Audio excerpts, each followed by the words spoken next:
Today we're going to talk about the car behind me, a 1985 Lamborghini Jalpa. Now there's not a lot of information out there about the Jalpa, so if you're confused, allow me to sum it up for you. This car is the 1980s. You discover that the second you climb inside, when all you see is white. There are white door panels, for example, and white seats, a white center stack, center console, and parking brake boot. There's even a little white lid between the seats that you open to reveal a white storage compartment. But that's not my favorite 80s part of the interior. Oh no, that honor goes to the visor mirrors. When you're driving along, you can look at yourself like so, but then when you want to do a line of coke, visor mirror comes out.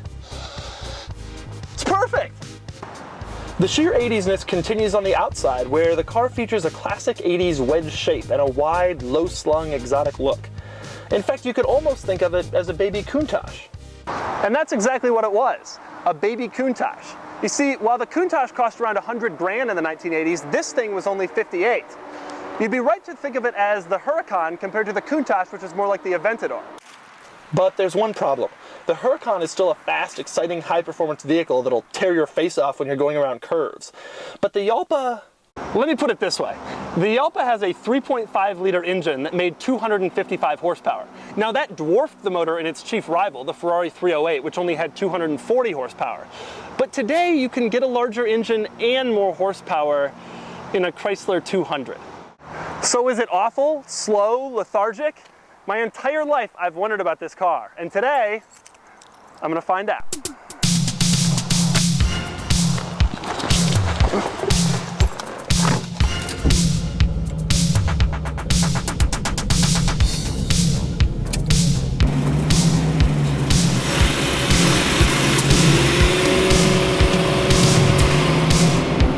All right, driving Lamborghini Jalpa, one of only 411 built.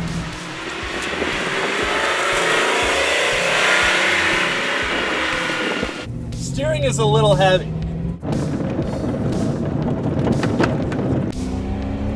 Oh, that sound is excellent. It's stunning. That's a 3.5-liter engine.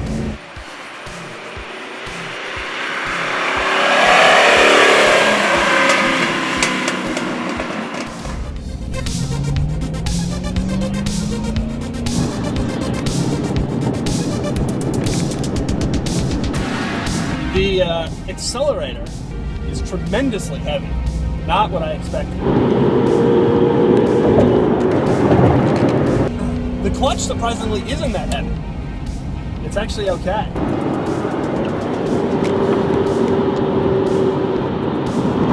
It sounds great. You would want to floor it all the time, but then you'd be worried that doing so, it would catch on fire.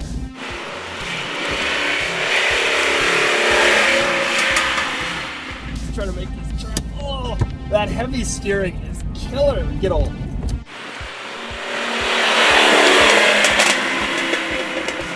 Oh, a Murcielago convertible. They all make mistakes.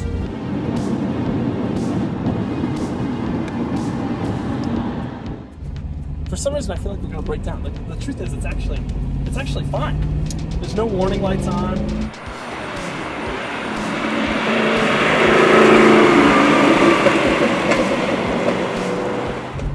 I need more arm muscles than this. I would be far more muscular if I owned a Jalpa.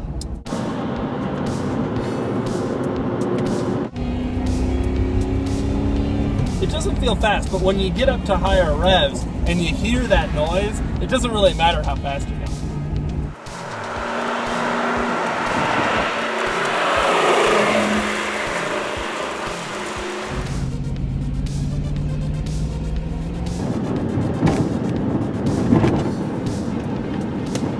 You would think that a car of this vintage, especially an old Jalpa, has been kind of tattered and crappy, but this is actually still a pretty good drive.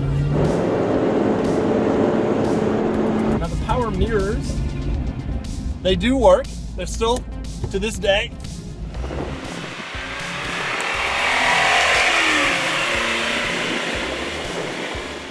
what a nice day to drive around the park and do a little arm exercise at the same time.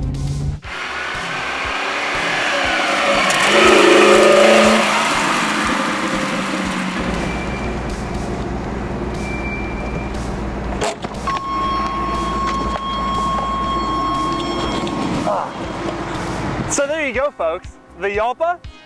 Pretty good. Okay, but only because you insist. First off, it's important to understand that no Jalpa in history is perfect. They all have panel fitment issues and leaky carburetors, and they make weird noises. But this one is actually pretty good. You can tell that because it's running. So let's start at the front. Up here you have your requisite 1980s pop-up headlights. And then there's the front trunk, which isn't actually a trunk. Instead, it holds the battery and the spare tire and a few other essentials. The actual trunk is around back, and you open it with a different key than you use to start the car, one of several keys that comes with the vehicle. Pop it open, and you'll find that it is surprisingly roomy back here. Not that you'd want to ever put anything in this trunk, because, you know, Italian car, engine, trunk, it'll be incinerated. Inside, the interior is pretty bare bones, which is fairly common of exotics of the time period. For example, you have a bunch of right angles everywhere with a bunch of switches that probably don't work all that well. And a bunch of gauges that don't either, like this speedometer that's showing 30 even though the car is stopped. But we do have air conditioning. And supple leather seats. And you also have a horn that is operated from the turn signal lever. You also have power windows.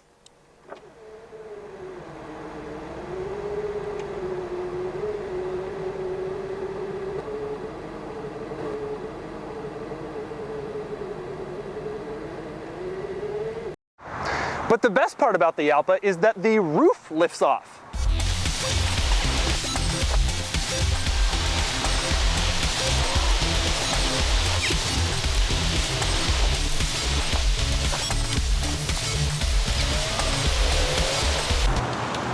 Okay, that worked. And it stows directly behind the seats.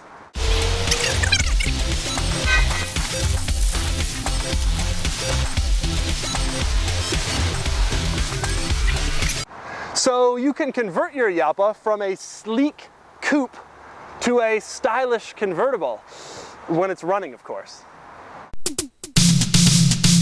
So there you go, folks. That's everything you've ever wanted to know about the Lamborghini Jalpa.